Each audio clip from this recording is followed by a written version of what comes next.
What comes first, belief or action? Do you need to believe that you can do a thing before you can do it? Fake it until you make it is one option, but incredibly hard if you're introspective and have low self-belief and high standards.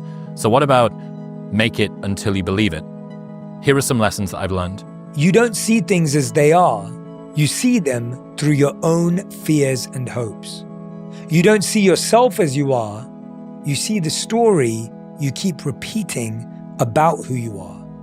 You don't see the future as it is. You see the version you believe is possible. Everybody else feels, or to me, it always seems like everyone else has got it together. Because I get to see only what you choose to say, only what I'm around you doing that I get to see, whereas I get to observe my own inefficiency and foibles 10,000 times a second, right? I get to watch the texture of my own mind be completely unresponsive and useless. I see every single prideful decision, every single lie that I tell myself, every single time I make a promise and don't keep it. But I don't get to see that from everyone. So I'd always presume, because of this asymmetry, that everybody else had it sorted and I didn't. And it also made me think that everybody else's opinion was this perfectly balanced, well-researched, beautifully, they had me nailed down to a T. And what they were telling me was the truth. Is that when it feels scary to jump, Ian, that is exactly when you jump. Otherwise, you end up staying in the same place your whole life. And that I can't do. You are your own worst enemy. You waste precious time dreaming of the future instead of engaging in the present. Since nothing seems urgent to you, you're only half involved in what you do. Oh, once I've got this done, once I get my degree, then life will begin. Once I've just got to pass these exams and get to that thing and buy that house, and then I've just got to pay this off, and then I've got to and then we can start. It's a very instrumental view of life, that everything is done in order to achieve the next thing. So at no point do you actually arrive. So this guy just passed me. He said, Goggins, just be average today. Some of you just don't understand. Some of you been average for so damn long, you don't know what it is to do hard work. So the question is, should I spend my whole life now just following this pattern? Working for something that I put in my mind that I want, achieving it, and then realizing at some point, lifetime is gone. Already this type of pattern, to observe it, can break a cycle. The issue that I thought would be fixed by getting the thing wasn't fixed. No. Fuck, I need to look deeper. So not only do we refuse to sort of learn the lessons, I think that we believe our particular mental makeup would allow us to dance through this minefield. Yeah. Right? No. My unique inner landscape would be salved by this problem. Especially men. Watch me dance through this minefield, avoid all of the tripwires, do a couple of pirouettes, and I won't kick any of them. It's pushing the water, and there's a jogger, actually. Look at this. Wow. The Florida man right there for you, Blake, jogging in the hurricane. This is a mindset. Maybe it's true, maybe it's not.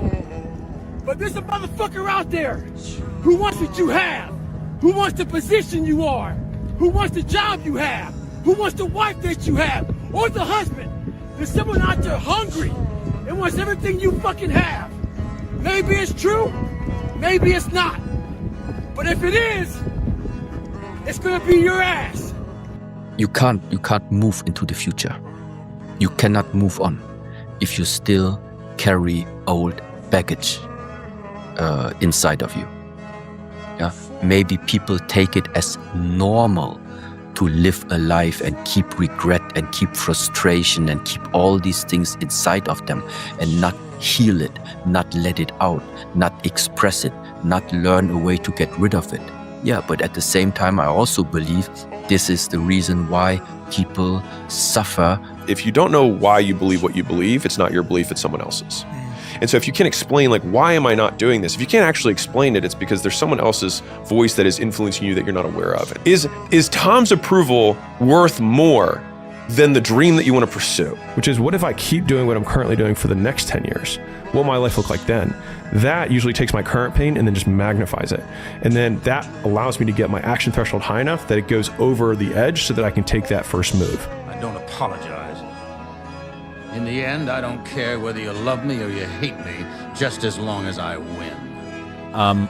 When you have an unmade decision, every single second that you spend thinking about the unmade decision could have been gotten back had you just made the decision. And realizing that it's a justification for eating frogs earlier in the day.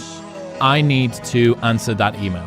The longer that you wait until you answer that email, the more times you will think the thought, I need to answer that email. Yeah. And if we assume that what truly, truly matters in life is the time and the attention that we spend within that time, your time is being captured and your attention is being captured by a thought that could have been gotten rid of had you have just done it. Had you have just had the conversation, broken up with the relationship, left the job, told the father, whatever. Done your stretches, cleaned your teeth, had a shower, whatever it is that you needed to do. All of that anxiety cost could have been gotten rid of had you just gone and done it. When all that fear that's in your head, all the what ifs and the scenarios that you create inside your own mind that are way worse than anything that is actually going to happen, they all disappear when you go. So just take action and start moving forward. Action is an antidote to anxiety. Man, action is an antidote to all kinds of problems. It's not your conditions, it's your decisions that determine the quality of your life. I had pretty rough conditions growing up, to say the least, but I turned those into good conditions because of a mindset, because of certain psychology, because of certain decisions. I'd like to let you in on a very important secret I learned when I was about your age, boy. You see, power, real power, doesn't come to those who were born strongest, or fastest, or smartest. No, it comes to those who will do anything to achieve it. You have to consider the price you pay for inaction. People presume that inaction has no cost. You don't get to not make a choice. Not making a choice is still making a choice. Every minute that goes by that this decision is undone is a choice. I believe that the longer that you wait before you do a thing that needs doing, all of those minutes that you spend thinking about the thing that needs to be done could have been gotten rid of had you have just done the thing. Victims see their past as their fate. Champions see their past as their origin story. And so a lot of people are living through their origin story right now, or they're living through the very reason that they'll never be successful, but it could be the exact same situation. As weird of a construct as this is, the past doesn't exist. Just gone, it's not anywhere. And so the only thing that we absolutely have control over is the actions that we take right now. And it only matters if you make it matter. You know, when life throws some shit at us, you're having this baby. You're not choosing not to have this baby. You're going to go through this pain. You're going to go through the suffering. How are you going to choose to show up? Like I was talking about before, there are things out of your control. What's in your control? How can you take that power back into your own hands? And what are you going to take from it? What kind of meaning can you find from taking power out of what you feel powerless in? Yo could be rich. You could be rich, man. But you cannot erase the work ethic part. There is no getting around. Ain't no elevator to the top. You got to take the stairs. The elevator don't go to the top, man. Not in the world of success. You gotta take the stairs. Y'all gotta start getting gritty, man. I'd say one of the strongest mental frames that has gotten me through my hardest times is thinking this will be the story that I will one day tell. And that means the harder it is, the bigger the dragon, the more epic the story, and by consequence, the more epic the hero. Those two things go hand in hand. The more that you can look at things that are true, that you dislike about yourself and your life, the more that you're going to be able to mature. And so any type of descent, any type of collapse, any type of falling apart, there's not only a demonization of that, but we have devalued that period of time because it's brutal. It's hard. That you have to face what you don't want to face in order to fix it. Yeah. And so you look at all the things about yourself that need to be burned off, that need to be dispensed with. And that, man, especially at the beginning, especially if you're screwed up, that might be like 95% of you just has to go up in flames. But that's where the true transformation starts to happen. When you can look at people, anybody, thousands of people, one person and say, hey, this is who I am. And this is where I have to fix myself. Developing worth, which is confronting and doing hard things that you know are hard, that you know you need to do, always develop a sense of worth and value. And so if you are a man that you're just a big feeler, you're a big softy inside, and you have this, beautiful treasure trove of emotions that no one's really ever ushered you into understanding. No one's really ever taught you what to do with them, how to handle them, how to deal with that intensity that lives inside of you. You have to choose whether or not you're going to address them. And I think what you said is accurate, that if you don't, you'll always kind of be a ghost floating around in your own body, because you will be cutting yourself off from a part of who you actually are. You will literally be disassociating from a part of who you are. The distance that we can shrink between wanting to do something or thinking something should be done and it being done is a direct indication of our personal power in our lives. And so that has helped me basically think, don't be a powerless bitch. Like, just shrink the gap. Like, you don't need to take 30 minutes of getting ready to start working. Like, you can just start working, because as soon as you get into it, you start pulling the thread and you're like, oh, here it is. And if you're in a fight, you have to attack. You have to keep attacking. The enemy has to know he is not going to give up. You must break the soul of whatever the fuck is in front of you. Self-esteem is earned by yourself, with yourself. What people have said has zero impact on your self-esteem, and telling people they're great or not great does not change it. The way you develop esteem for yourself is by doing difficult things that you know are right. When you do something that you know is right, even though it's difficult, your esteem for yourself grows. And I know every ain't gonna do what I'm gonna do. So this is how you level up. That's how you level up. I know there's a whole bunch of people with that right there. That fires me up. That makes me fucking happy, what you just said. That brings joy to my life right there. Why? Because I know there's so many people that have the ability and just refuse to get off that couch. Refuse to study a few more hours. Refuse to go deeper, to go further. And that's where I gain the advantage. It's so easy to be great nowadays, my friend, because most people are weak. Most people don't want to go to that extra mile. Most people don't want to find that extra because it sucks. As somebody who doesn't believe they're particularly talented, it's all the more important that I outwork everyone in the room. You have to bleed in order for it to be the highest expression of what you're capable of. Talent doesn't matter.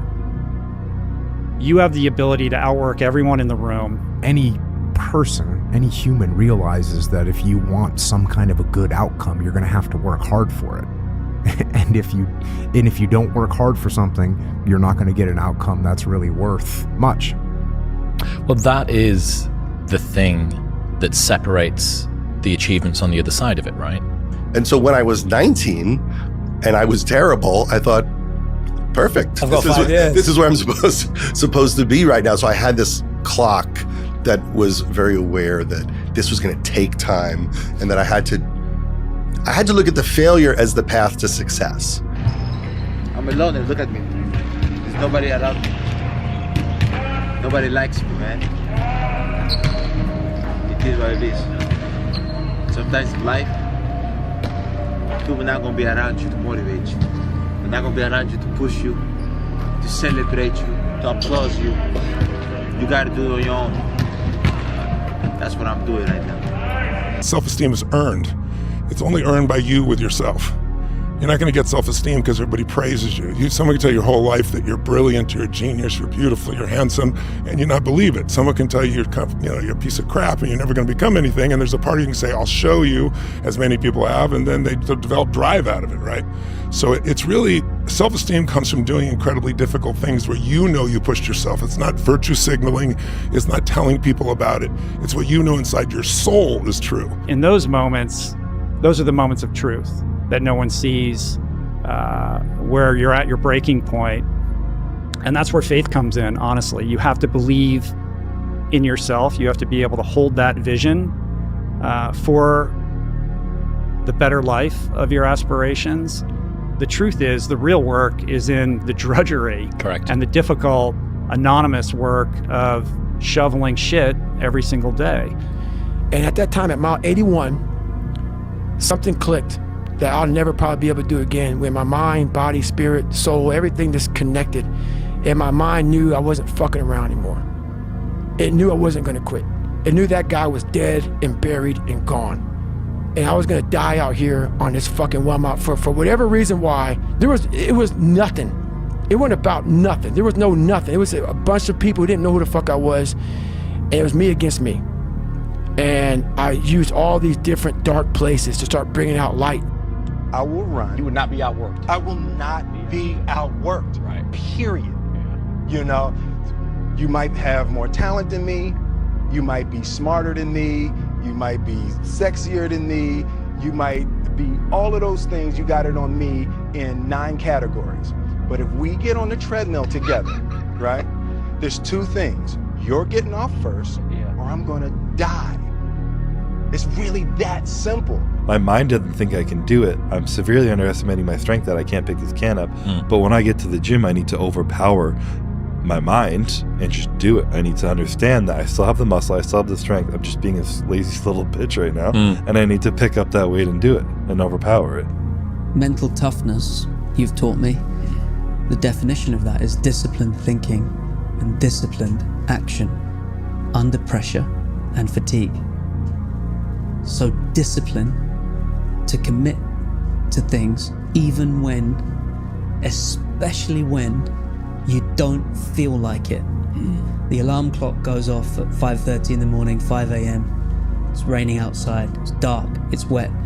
Every ounce of me that just wants to pull the duvet over my head. But champions do not negotiate with themselves in those moments.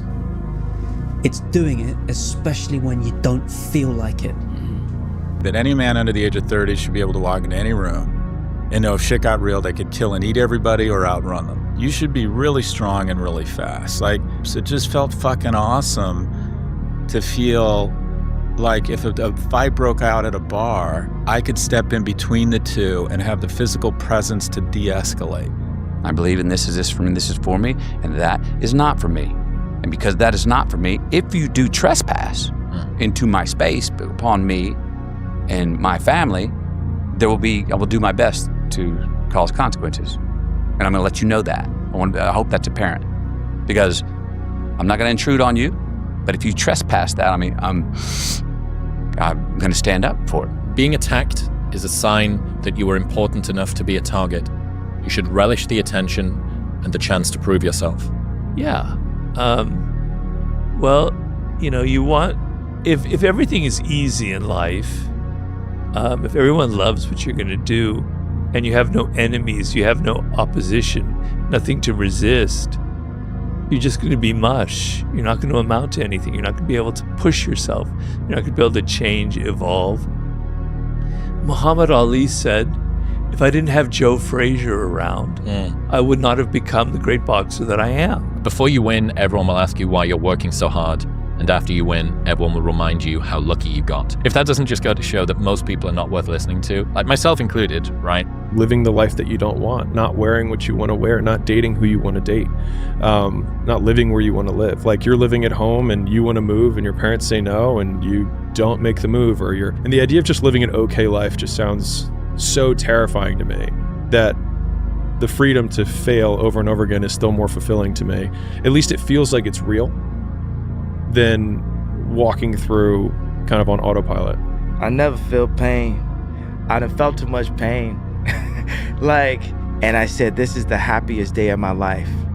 I love cutting the grass low. People wasn't really with you, they was part-time. People switch up when it's wartime. I'd rather have people who are really with me and not people who are just trying to use me. Listen, as a friend, one day that thing's gonna come up. And if you're not constantly performing without purpose, you're not gonna be ready when the time comes.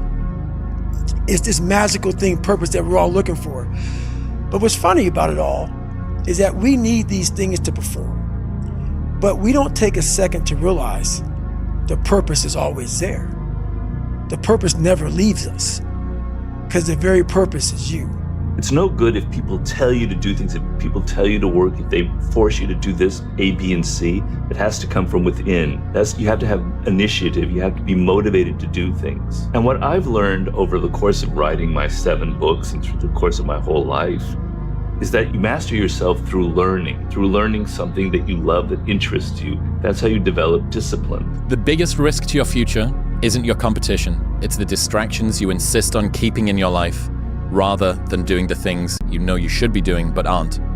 People delay doing things they don't like for longer than it takes to do them. Identity is the controlling force of human being. If you are of identity that says, I always find the way to victory, you will find the victory. What makes people, by the way, miserable is when they feel events control them versus they control events. And all it is a shift in here and here, right? So your identity is everything. And so you have to be careful because very often in life, we identify to who we were a while ago. Like if I ask someone in an event to do something, they go, I'm not that kind of person. Well, when did you decide what kind of person you were? 5 years ago, 10 years ago, 20 years ago, 30 years ago? Would you use a phone from 10 years ago? You'd be an idiot. Why would you use the same old identity?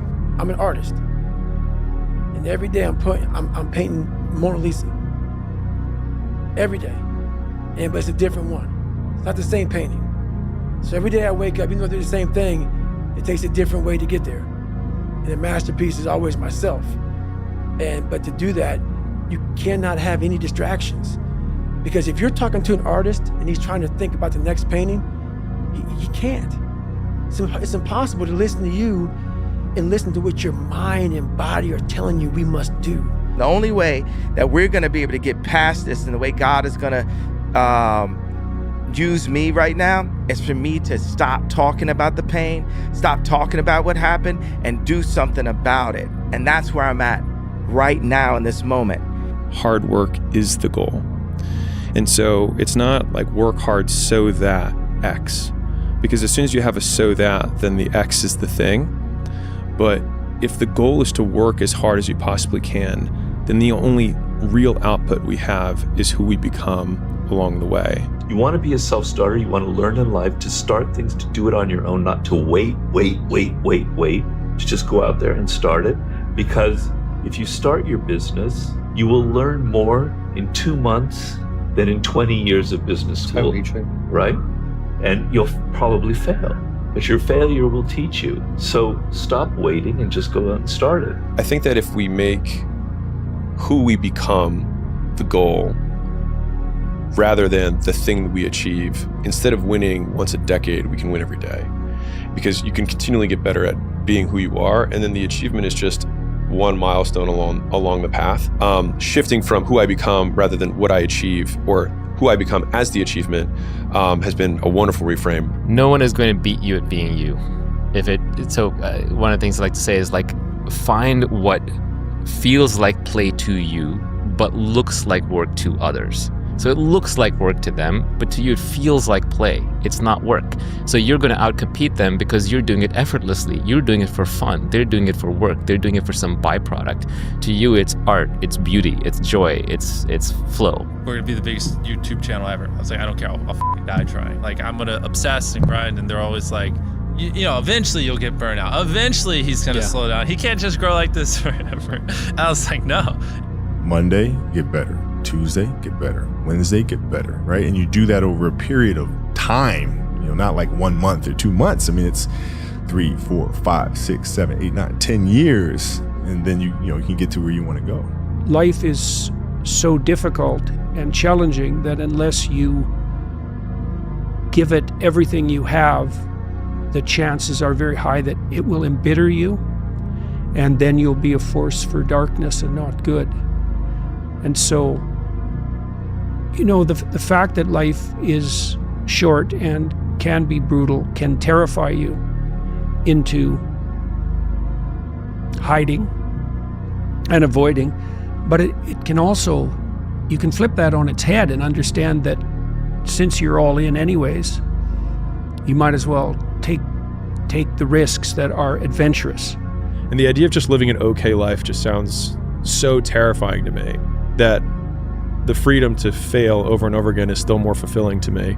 At least it feels like it's real than walking through kind of on autopilot. For men, you know, like you can be this fucking killer who cries. Like I want to be the best version of myself, and that's my biggest goal. But underneath that, I want to fucking win. I want to fucking embarrass everybody on stage. But when I don't, I'm not any less of a man. Yep. I'm still just as like I still value myself. I'm just as worthy of a human being. But that's just I still want to fucking fuck shit up over there, you know. Yeah. So being able to intertwine that and just believe that they can coexist, I think is something just super important to set off on that journey. I like me. I like me. I would buy me a drink. I look at me now and I see all the warts. Okay, I see all the negatives more than anybody else does. I see the positives. And over the whole balance of stuff, I like me. The person you have to spend the most time listening to in your life is yourself. Try not to lose their respect. If you're able to suppress, if you're able to outsuffer, outsuffer, be more conscientious, if you're able to put up with discomfort, basically. If you're able to do things that most other people wouldn't want to do or couldn't do for longer than other people, society rewards you. So you are praised in public for this thing. But the problem is, that same skill in your private life causes you to be able to put up with a level of suffering that is maladaptive. And you start talking to yourself saying, man, my knee is really sore right now. Maybe I'm doing too much. Maybe I need to back off, you know. Man, my lungs are burning. Maybe I can just slow down here. I'll do like an extra 2 sets tomorrow. You know, it'll be okay. Yeah. Right? That sort of stuff. Yes. Like that stuff's dangerous. Yes. And that's when you just got to say, you know what? I'm not negotiating with myself. I will never wish for fewer epic stories at the end of my life. And I've never regretted failures. I've always regretted things that I didn't try. And so just along those lines of trying to create more bias internally towards action rather than inaction, and normalizing consequences of failure as we said earlier, win or learn. For me personally, there's no lack of urgency when I wake up in the morning to think, oh, don't worry, I got all the time in the world, because I know I don't. And I'm lucky to be here, and I'm going to try and live in a way that will at least do justice for my friends that aren't here. Again, I'm nervous before I'm going to go speak or something. I got a little thing in my wallet. You're going to die one day, McConaughey. And I'm like, that relaxes me. If I'm going in, complacent, I got another note and tell myself, what you're about to say and do will outlive you. So you better fucking do it well. To achieve true greatness, you must be mad. Madness and greatness are inextricably connected. You can't separate them. To get true greatness, there has to be some demons. There has to be a mad struggle in your mind, and you have to want it so badly. You have to want that result so badly that you are willing to put in more time, more effort, more focus, more hours, and just you don't get to smell the roses, man. If I'm running on a treadmill and I get to mile 9 and I get complete cramp in one of my legs, and I know I've told myself I'm going to run 10 kilometers today, he goes, I will have to limp the last mile, even if no one's watching, because I can't let the demons in. And if I let the demons in, they'll show up in the 11th round of a championship fight when there's 50,000 people watching me in the audience, and I know deep in my self-story that I'm the type of person that quits when things get hard because I got off that treadmill at mile 9 when no one was watching. But what if you, just today, just made the decision, because they're all decisions, I've already won. I've already won. That's it. I'm alive. I've got one good friend. I've got one I'm sure every one of us can find something in our lives that we like. Things are okay. And this idea of already thinking of yourself as having won the game and the rest of life is simply, it's all after the finish line. Mm-hmm. It's anything you want to do after the finish line. Go have a good time. Enjoy it. Make the best of it. It's even briefer than that. Each moment just disappears. It's gone. There's only a present moment, and it's gone instantly. So if you're not there for it, if you're stressed out or you're anxious or you're thinking about something else, you missed it. So any moment when you're not in that moment, you are dead to that moment. Life is going to play out the way it's going to play out. There will be some good and some bad. Most of it is actually just up to your interpretation. You're born, you have a set of sensory experiences, and then you die. How you choose to interpret those experiences is up to you. and different people interpret them in different ways. You know, there's a theatrical element to the social world, which I embrace and I think is kind of fun and interesting and is part of the 48 laws of power. So when you enter the world, you're not yourself. I think it's a mistake people make. They have no distance between their inner self and their public self. So they enter the work world and people are different and weird and stuff, and they take it personally. And I try to instruct people, it's not personal, it's a game. People are wearing masks. It's like something from the 18th century where people are in costumes and they're in theater and they're performing. People are constantly performing. If somebody finds himself in a too dark place, increase the amount of activity. Which means spend a lot of time outside while the sun is shining where there are a lot of people. The opposite is you're in a dark place and you stay at home in your four walls. For some time, it's sometimes necessary, but this is not going to be the solution.